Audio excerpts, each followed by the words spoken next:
96.5, le Zénith de l'info. Il est 18h. 18h.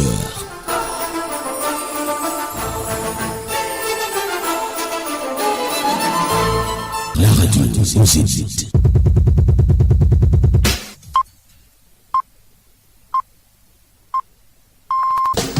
Écoute la radio. Satellite FM 96.5. Le journal.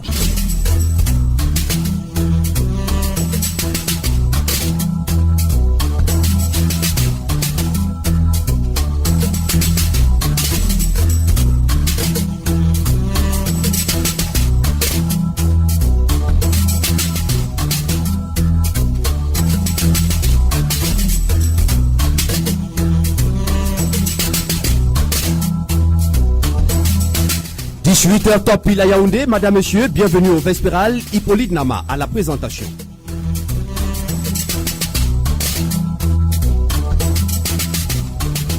Préparatif, la 52e édition de la fête de la jeunesse, les jeunes prennent progressivement d'assaut l'esplanade du musée national. L'espace dénommé Village de la jeunesse connaît exposition du savoir-faire de ces jeunes. Dans ce journal, prenons la température de cette deuxième journée de préparatif avec Xavier Pierre et Somba. La CEMAC veut retrouver son économie frappée par la chute des prix du baril du pétrole et des matières premières. C'est à la faveur de la rencontre des ministres de l'économie de cette zone qui se tient depuis ce matin à Douala. Célestin Tchakounté, économiste, propose des stratégies pour la relance de cette machine. Vous l'écouterez dans ce journal. Voilà pour le sommaire. Satellite FM TV, le Zénith de l'info.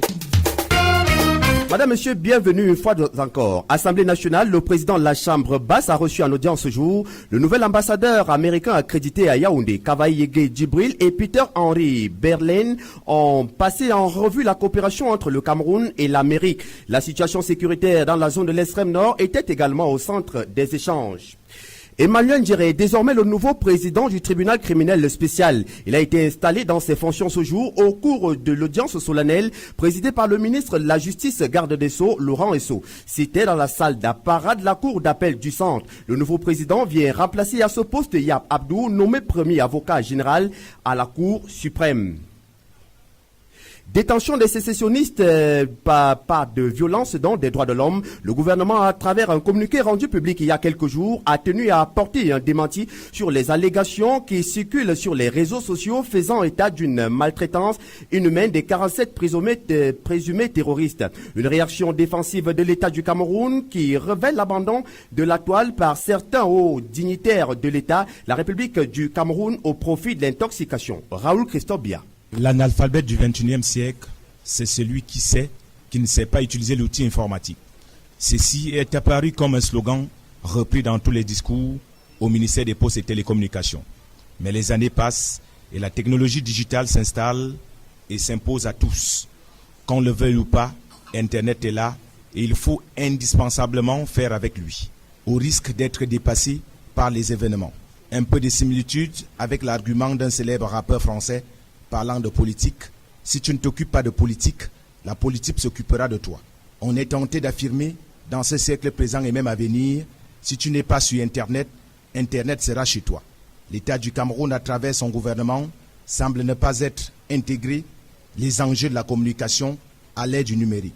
La communication en outrance véhiculée sur Internet et les réseaux sociaux ne laisse personne indifférent. Le constat est clair, toutes les incitations à la haine, la division et même à la rébellion partent des réseaux sociaux. L'urgence d'une présence massive des membres du gouvernement et autres autorités du pays sur la toile est hautement signalée. Il faut rompre avec les tactiques des contre-attaques des informations diffusées dans les réseaux sociaux. L'utilisation de cet outil est complètement abandonnée aux mains des manipulateurs ou encore des fauteurs de troubles. Qu'avons-nous fait pour anticiper, s'interroger à son temps, Kavaï Yege Djibril, le président de l'Assemblée nationale. Anticiper la communication sur Facebook, Twitter, Instagram, Viber et autres, rien, dira-t-on. Ils ont pourtant tous un téléphone Android, ils ont naturellement accès à Internet mieux que le Camerounais lambda. La question qui fâche, de quoi avons-nous peur? Peur, pourquoi réagit-on lorsqu'une information est diffusée sur Internet? L'intoxadon pris, opinion sur rue. Donald Trump, Macky Sall et bien d'autres ont tous des comptes Google, Facebook officiels. Un paradoxe chez nous, c'est celui de voir les personnalités publiques affichées devant les caméras, des souris et autres photographes, mais refusent toujours d'afficher la photo de profil dans leur compte dans un réseau social. Le temps des cache-cache est dépassé, celui de la théorie du silence est révolu. On ne vous dira pas assez. D'ailleurs, le ministère de l'Enseignement supérieur en sait quelque chose. Dans un village planétaire, rien ne semble plus tabou. On peut dire ce qu'on veut des réseaux sociaux. Ils se sont imposés à nous et veulent désormais contrôler l'information et imposer le nouvel ordre mondial. Il faut donc que le gouvernement camerounais réagisse vite avant peut-être que l'irréparable ne se produisent. Raoul Christophe Bia, 2 gendarmes assassinés dans la région du Nord-Ouest, plus précisément à Boyo. Selon le préfet de ce département, les faits se sont produits hier matin au niveau du poste de police de Bingo. Fidel Tini appelle donc les populations à collaborer pour permettre aux forces de défense et de sécurité de conduire à bien leur mission. La 4e session ordinaire du comité de pilotage des programmes de réformes économiques et financières de la communauté économique et monétaire de l'Afrique centrale, CEMAC, se tient depuis ce matin à Douala. Cette rencontre connaît la présence des ministres en charge de l'économie des 6 pays de cette zone. Ces travaux se tiennent, il faut le dire, au moment où la zone CEMAC traverse des difficultés d'ordre économique. Quelle stratégie doivent-ils mettre sur pied pour relancer la machine? Célestin Tchakounte, économiste, répond à cette question au micro de la rédaction. Le Cameroun se consomme pour 1 à 2 milliards de dollars chaque année pour manger, ce qui n'est pas normal. Donc il faut restructurer nos économies, il faut créer les conditions pour une industrialisation de nos économies, il faut développer l'agriculture, il faut que nos pays arrivent à nourrir, c'est-à-dire qu'on arrête d'importer tout ce qu'on consomme comme le riz, le poisson, même le vêtement. Et nous avons des économies qui sont pas bien structurées. Donc je pense qu'il y a beaucoup de grandes décisions à prendre pour créer les conditions d'un vrai développement. Il faut faire en sorte que le niveau de l'investissement atteigne des minima. Aujourd'hui, au Cameroun, nous sommes autour de 20% du produit intérieur brut investi. Alors qu'on sait que pour inverser la courbe de la pauvreté, il faut 25%, certains parlent de 33%. Donc, il faut augmenter le niveau d'investissement afin que nos économies puissent.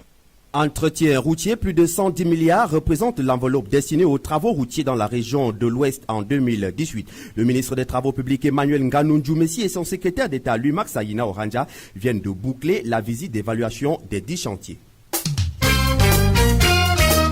Satellite FM TV, le zénith de l'info. Je vous l'annonçais en titre Village Jeunesse 2018, plusieurs exposants sont déjà présents au musée national malgré l'ambiance encore morose. Les organisateurs de leur côté disent vouloir atteindre leurs objectifs. Suivons Xavier Pierre Essomba au musée national. Nous sommes rendus au 2e jour de la 11e de la jeunesse du 1er au 11 février 2018. Au musée national, village de l'événement, plus de 200 stands sont bien installés. Mais ils ne sont pas encore totalement occupés. Les exposants jeunes pour la plupart exhibent leur savoir-faire. Cameroun Innovative Simple Service Professional, c'est une plateforme de proximité qui permet aux Camerounais d'avoir de l'assistance technique en cas de besoin. C'est une école de formation qui forme en matière de santé. On veut faire découvrir aux enfants l'espace culturel. Ils doivent connaître le patrimoine camerounais. C'est une plateforme qui met en avant la jeunesse camerounaise, surtout les jeunes entrepreneurs qui n'ont pas souvent de visibilité et qui sont souvent marginalisés. Des initiatives dédiées aux jeunes qui, malheureusement, n'ont pas encore répondu présent. Pourtant, les attentes des jeunes entrepreneurs sont énormes. Que tous les jeunes porteurs de projets comme moi ici présents, qu'on fasse une note ensemble à remettre au ministère de la Jeunesse pour dire ce qu'on a pensé de cet événement et qu'on aimerait qu'il nous donne à nous-mêmes ce financement pour organiser un événement pour nous. Parce que ça ne nous reflète pas. Normal, puisque cette première onzaine de la jeunesse, autrefois organisée en 7 jours à la période de la fête de la jeunesse, présente déjà des irrégularités. Manque de visiteurs, stands non occupés et peu organisés. Pourtant, les organisateurs disent avoir tout planifié au préalable. Arman Sandjok, délégué général du village jeunesse. Nous avons tout un programme scientifique et technique, la progression des activités dans ce village. Nous avons depuis hier au niveau des activités culturelles, le challenge culturel des jeunes de l'extrascolaire qui se termine demain. Ensuite, nous allons enchaîner avec les jeunes universitaires. En attendant l'ouverture officielle le 6 février prochain, l'on aperçoit quelques élèves des établissements primaires, secondaires et supérieurs accompagnés par leurs encadreurs faire des allées et venues au musée national. Ce 2 février marque la célébration de la 16e édition de la Journée nationale du bilinguisme. À cette occasion, faisons le constat dans un établissement primaire public pour nous rendre compte de l'effectivité des cours d'anglais. À l'école publique d'Unsam, groupe 2, où s'est rendu notre reporter, la promotion du bilinguisme occupe une place primordiale. Sidoine Monka. How are you? I'm fine. Nous sommes dans une classe du cours élémentaire, 2e année à l'école publique d'Unsam groupe 2.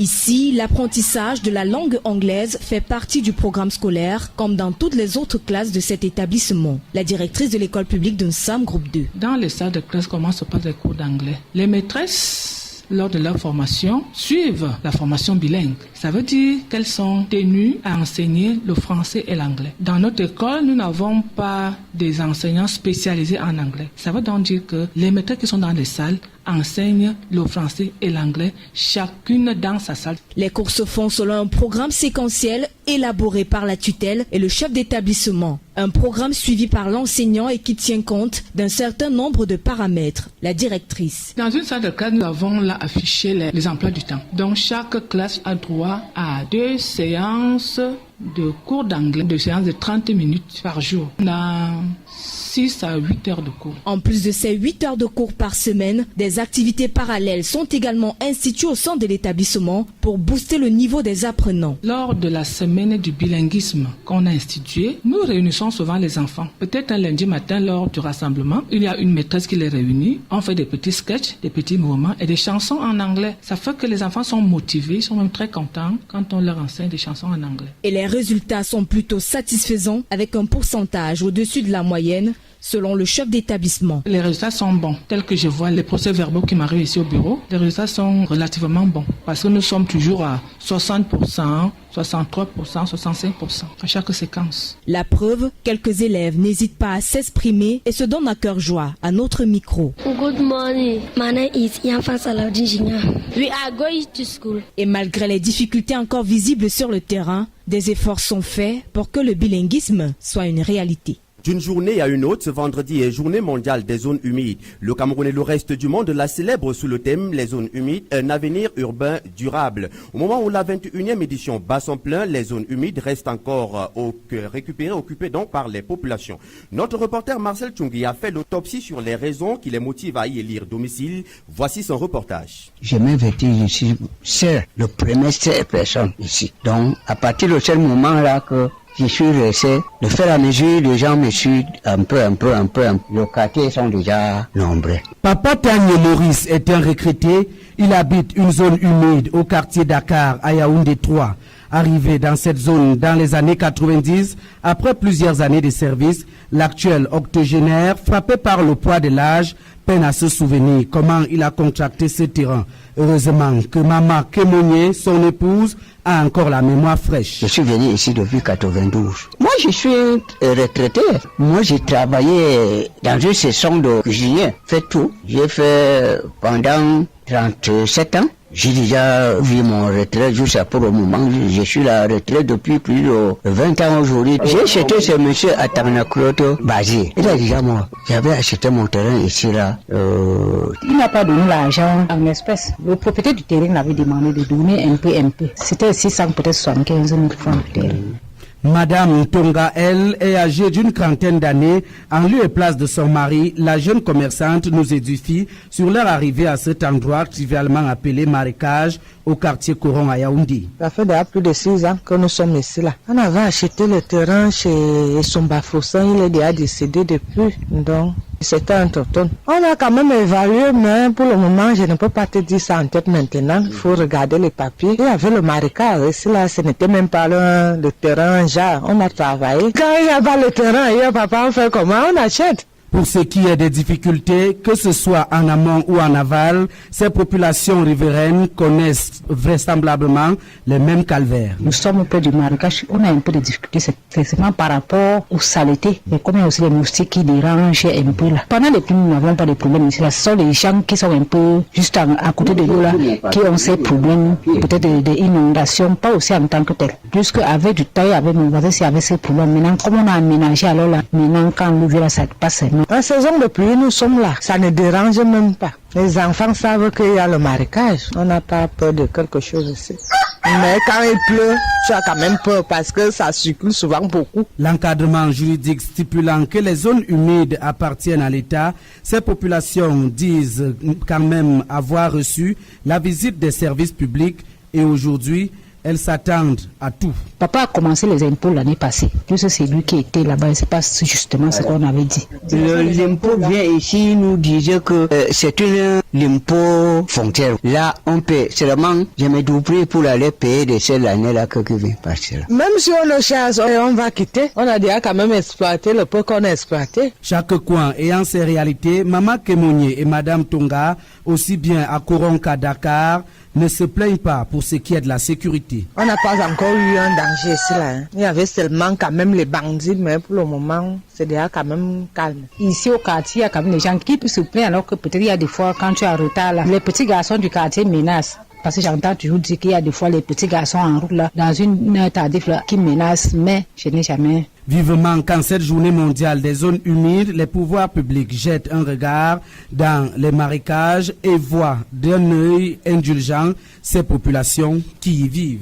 Marcel Tchung, il faut dire que les zones marécageuses sont occupées. Pourtant, il existe un encadrement juridique qui est relatif. Sur cette loi, je vous propose d'écouter Maître Sombaï, avocat au barreau du Cameroun. Il est au micro de la rédaction. Les zones marécageuses ne sont pas habitables par des populations. En réalité, ça s'appelle en droit, en tout cas, l'administrateur en charge des zones marécageuses appelle ces zones vertes. Donc des zones qui ne peuvent pas être occupées par des individus. On ne peut pas construire une maison d'habitation dans une zone marécageuse. C'est interdit par la loi. Ces zones appartiennent à l'État. Et l'État, en vertu d'une certaine projection, peut permettre à un individu d'aménager une zone verte et lui donne une feuille de route qui permet soit d'effectuer des remblais à une certaine hauteur. Les contrevenants se trouvent à des démolitions, ça c'est clair. Si vous bâtissez une maison là-bas, et qu'on remarque que toute cette maison monte parce que ce qui est clair, c'est que vous ne pouvez pas avoir les documents administratifs vous permettant de bâtir. Vous devez avoir un permis de bâtir pour construire une maison. Donc, si vous n'avez pas de permis de bâtir, vous construisez votre maison, même si c'est en zone non humide, on doit détruire cette maison. Sauf à faire un permis de bâtir en régularisation. Donc, dès qu'on remarque que vous avez bâti, on est convaincu que vous ne pouvez pas avoir un permis de bâtir, vous vous exposez donc à la démolition. On détruit. En perspective, la première édition de la Foire internationale des affaires et du commerce aura lieu à Douala du 24 mars au 8 avril prochain. Le ministre du Commerce Luc Magloire Mbarga Tangana, en visite de travail dans le littoral, a édifié les hommes et femmes de médias hier sur le sujet. Vous écoutez le 18h, la suite dans un instant. Satellite FM TV, le zénith de l'info. La culture dans ce journal avec le traditionnel agenda du week-end qui présente une affiche plutôt riche en rendez-vous. La femme du peuple Katino sera ce soir au cabaret Mintar à Obala. Le prince Ndédié Yango fera également écho à la Sanza Night Club de Yaoundé. Pour les cinéphiles, de nombreuses projections sont prévues. L'affiche culturelle du week-end avec vous, Marguerite Tonga.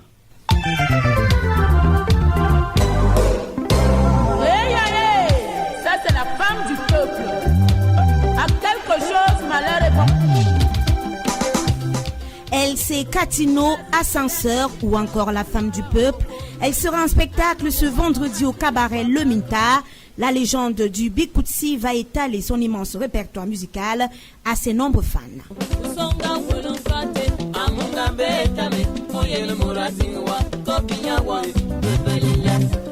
Elle est également connue sur la scène du Bikoutsi au Cameroun. Victoire Feeling, auteur du célèbre titre « Je m'endormirai dans tes bras » fera vibrer le snack bar Facebook ce soir dès 20h, occasion de revisiter quelques berceuses de cette fille bantou. Je me suis inscrit dans le corps d'amour, tout simplement pour apprendre à t'aimer, avec un lendemain tout plein de lumière. De l'amour, en ce mois de l'amour, Prince Ndédié Yango donnera les vertus de ce sentiment d'union à travers un showcase géant à la Sanza Night Club de Yaoundé. Ce sera donc ce soir et demain au Palais des Sports de Yaoundé. Le concert des 5 étoiles va rythmer au son de la jeunesse. Tu sais, on ne vit qu'une seule fois dans la vie, et la mienne j'ai décidé de faire avec toi mon ami. Si j'ai pas Daphné, Mr. Léo, Loco, Dynastie Lotir et Malor sont dans les maillots jaunes de cet événement. Du cinéma ce week-end à Douala, ce vendredi, la projection de la comédie romantique intitulée The Wedding Party 2 a lieu à la salle Canal Olympia et l'Institut français du Cameroun de Yaoundé sera au cœur de la projection du film La Deuxième Étoile, un film du genre comédie signé du réalisateur français Lucien Jean-Baptiste. C'est donc ce dimanche à ne pas rater. Bon week-end. Sans transition, étranger Sénégal, ouverture ce jour à Dakar d'une conférence mondiale sur l'éducation. 3 milliards de dollars sur 3 ans, c'est donc le montant attendu pour financer le secteur de l'éducation. Marie-Judith Ebodé. Conférence qui est à sa 3e édition, elle est de ce fait présidée par les chefs d'État Macky Sall et Emmanuel Macron, qui effectuent d'ailleurs une visite officielle au Sénégal. 7 autres chefs d'État africains sont attendus à Dakar ce jour. 65 pays en développement bénéficient de ce partenariat mondial. L'objectif étant de lever 3 milliards de dollars pour aider le pays à être un laboratoire de l'éducation, de l'école primaire et des études supérieures. Dans la vision du président Macron, l'éducation priorité en France doit aussi l'être en Afrique. Est prévu ce jour également l'inauguration du premier des 17 collèges qui seront bâtis à Dakar, puis l'annonce de la création d'une université sénégalo-française. Le sport dans ce journal, le Cameroun tient sa toute première médaille en or sur scène internationale pour le compte de cette saison sportive. Une œuvre de Junior Cloutier Dessiane réalisée hier à New Delhi à l'occasion de l'Indian International Open Boxing. La Lionne indomptable s'est donc imposée en finale de 75 kg face à Bora Swedi de l'Inde. Sur le plan national, les Lions du vélo subissent le diktat qui s'achève dimanche prochain. Le week-end qui s'annonce donc avec Claude Vilongo. Saluons tout d'abord à sa juste valeur l'exploit de Junior Clotilde Essiane. La pugiliste a fait retentir hier à New Delhi l'hymne national de notre pays au bout d'une victoire hautement arrachée dans la finale de 75 kg de l'Indian International Open Boxing. La Lionne indomptable a dicté sa loi à l'Indienne Bora Swedi à domicile, accomplissant ainsi une mission qu'elle s'était assignée au départ de Yaoundé dans un esprit de l'unfighting spirit. Dans mes tactiques, je ne cherche même pas à savoir qui est l'adversaire. Je monte sur le ring et puis je fais le travail. Je ne veux pas savoir qui est l'adversaire. Puis la grâce de Dieu, la conviction et la détermination, je crois que chacun de nous est conscient et puis pour amener la médaille d'or au Cameroun. Elle a donc remporté la seule et unique médaille du Cameroun à ce rendez-vous mondial sur les 8 boxeurs qui ont effectué le déplacement. Et par ricochet, le premier métal de l'année du Cameroun sur la scène internationale. Si le noble art flotte sur le toit du monde, la petite reine n'est malheureusement pas au rendez-vous. Les cyclistes camerounais boivent du noir autour de l'espoir organisé à la maison. La meilleure performance des Lions indomptables de moins de 23 ans porte la signature de Ismaël Vonken, classé 13e après 2 étapes à 3 minutes 17 secondes du leader. Un maillot jaune arboré par Nathanaël Mabreton de l'Iretré. Ce vendredi est journée de repos général consacrée au transbordement pour Yaoundé pour les 2 dernières étapes, soit Université de Yaoundé 1, Simalène Université de Yaoundé 1 sur 101 km ce samedi et Akono Yaoundé sur 81 km ce dimanche. Le week-end sera également animé sur le plan national avec le vent d'ouverture de saison qui souffle sur nos fédérations sportives civiles nationales. Entre autres, la Fédération camerounaise de judo avec les jeunes de 6 à 12 ans qui invite ses adeptes à l'Institut national de la jeunesse et des sports dès 8 heures. Le Nanboudou et le Sambo également au gymnase Doumé Aboubakar à partir de 14 heures. Bien avant à 10 heures, les administrateurs de cette association se retrouveront en son siège à Titi Garage. La Fédération camerounaise de karaté et discipline affinitaire se sacrifiera au même rituel au gymnase Eldorado en Como, ainsi que la FECASDEF qui lance sa saison sportive dimanche 4 février au collège adventiste de Loncac. Le sport roi, le football, sera sous le feu des projecteurs avec la première manche du 3e et dernier tour des éliminatoires de la Coupe du Monde de moins de 17 ans Uruguay 2018. Les bébés Lions affrontent samedi à Lagos leurs homologues du Nigeria. Enfin, le CHAN 2018 rentre en gare ce dimanche avec la finale Maroc-Nigeria à Casablanca dès 20h. Enlevé des rideaux à suivre, la petite finale ce samedi entre la Libye et le Soudan, toujours à Casablanca à la même heure.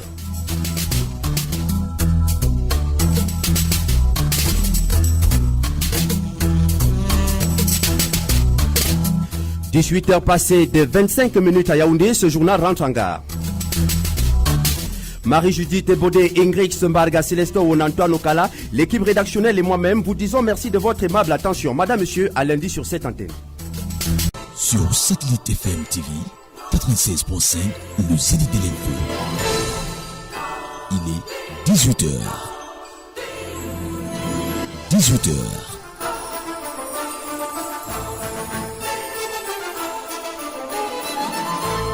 La radio aux Zénith.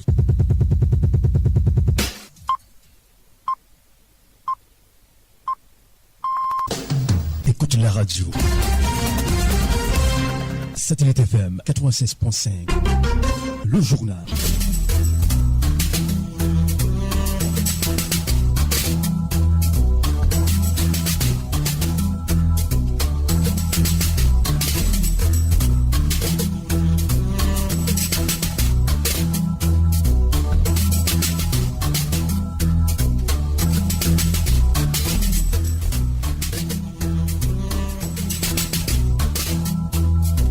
Mesdames, Messieurs, bonsoir. 18h à Yaoundé, bienvenue au journal.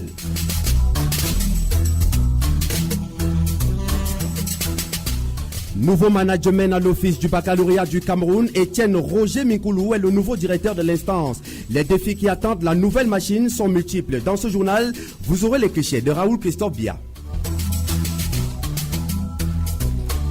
Le savoir-faire de la jeunesse camerounaise était en vitrine depuis ce matin au musée national ici à Yaoundé. C'est à la faveur de la 11e de la fête de la jeunesse. Il s'agit des activités de 11 jours jusqu'à la célébration. Abdul Karim Nassourou, directeur économique de la formation des jeunes au ministère de la jeunesse et de l'éducation civique, était face au micro de la rédaction. En sport, l'Indian International Boxing Junior, Clotilde Dessian vient de remporter la médaille d'or dans la catégorie de 75 kg. La bataille était donc face à l'Indienne Boire-Seré. Voilà pour le sommaire. Satellite FM TV, le Zénith de l'info. Bonsoir à tous, je suis Hippolyte Nama à la présentation. 52e édition de la fête de la jeunesse. Le ministère de la jeunesse et de l'éducation civique a lancé la 11e de la jeunesse ce jour à l'esplanade du musée national. Il s'agit de 11 jours d'activité jusqu'à la célébration le 11 février prochain. Durant cette période, les visiteurs découvriront le savoir-faire des jeunes. Pour plus de détails, je vous propose d'écouter Abdul Karim Nassourou, directeur économique de la formation des jeunes au ministère de la jeunesse et de l'éducation civique. Il est au micro de Xavier Pierre Essomba. La 11e de la jeunesse, en fait, c'est un concept innovateur que le ministère de la jeunesse et de l'éducation civique a mis en place pour que la jeunesse puisse magnifier la célébration de la fête de la jeunesse sur une période allant, n'est-ce pas, du 1er au 11 février. Avant, cette période s'étalait sur une semaine et on l'appelait la semaine de la jeunesse. C'est l'innovation qui a été créée cette année. Donc, au lieu de parler de la semaine de la jeunesse, on parle de la 11e de la jeunesse parce que les activités, les festivités s'étendent du 1er jusqu'au 11 février. Et dans cette 11e, il y a plusieurs activités, notamment le village jeunesse, qui regroupe en son sein une plateforme de tous les intervenants en faveur, n'est-ce pas, des actions de la jeunesse. Donc,